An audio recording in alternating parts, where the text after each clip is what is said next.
कर्जमुक्ती ही मी करून दाखवली होती. 10 रुपयात शिवभोजन हे मी देऊन दाखवलं होतं. मुंबईमध्ये 500 फुटापर्यंतची मालमत्ता कराची जी काय कर होता तुम्ही रद्द करून दाखवला होता. छत्रपती संभाजीनगरमध्ये गुंठेवारी रद्द करून दाखवली होती. अनेक गोष्टी मी करून दाखवल्या होत्या. मी म्हणजे आपल्या सरकारने. पण आपण काय राहिलं, तुम्ही किती देताय? 2100, आम्ही 3000. तुम्ही किती देताय? एवढे, आम्ही तेवढे. ह्याच्यात नुसतं आपल्या चढावडीमध्ये राहिलं आणि आपण केलेलं काम म्हणजे या लोकांनी जे काही भ्रमिष्ट करून ठेवलं होतं तो भ्रम आपण पुसून टाकू शकलो नाही. आता ती वेळ आहे. नाशिकमध्ये मगाशी कोण सांगत होतं? वसंतराव तुम्ही सांगत होते की कोण तुम्ही आला होता? सुनील वगैरे की पहिल्या नगराध्यक्ष आपले होते, हो ना? तुम्ही मगाशी बोललात गुप्ते. म्हणजे किती वर्षापासून आतापर्यंत नाशिकशी आपला संबंध आहे.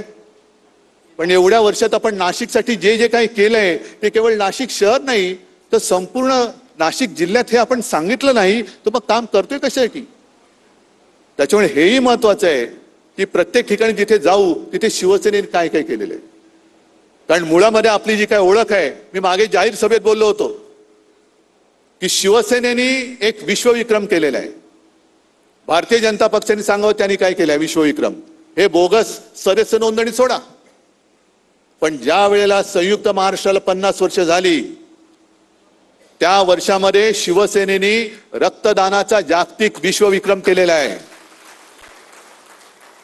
कदाचित भाजपवाले येतील, आम्ही पण केला विश्वविक्रम. कसला? गोमूत्र वाटपाचा. हे असं थोतांड आपल्याकडे करायची गरज नाही. त्याच्यामुळे बोलण्यासारखं खूप आहे. पण विशेषतः त्यांनी जो एक अपप्रचार केला, फेक नॅरेटिव्ह की शिवसेनेने हिंदुत्व सोडलं, उद्धव ठाकरेने हिंदुत्व सोडलं. अरे मुस्लिम समाज आमच्या सोबत आला का? आला कारण कोरोनामध्ये मी कधी जातीय भेदभाव केला नाही. आणि मुख्यमंत्री असताना सुद्धा मी मुख्यमंत्री पदाच्या त्या इब्रतीला किंवा शान जी होती तिला डाग लागू दिला नव्हता. सगळ्यांना समानतेने मी वागवलं होतं. आज जे काय भारतीय जनता पक्ष करतंय हे तुम्ही सांगा मला की कोणी हिंदुत्व सोडलं? मी सोडलं का भाजपने सोडलं? आपण वक्फ बोर्डच्या सुधारणा विधेयकाला विरोध जरूर केला. का केला? कारण एक तर त्या वक्फ बिलाचा आणि आपल्या हिंदूंचा काडीचाही संबंध नाही. आणि संपूर्ण 2 दिवसातली त्यांची संसदेतली भाषणं जर का तुम्ही ऐकली, मला असं वाटतं तोही एक कार्यक्रम करा की नुसती त्या ठरावाच्या वेळेला अमित शहापासून सगळ्यांनी केलेली भाषणं फक्त सगळ्यांना ऐकवा.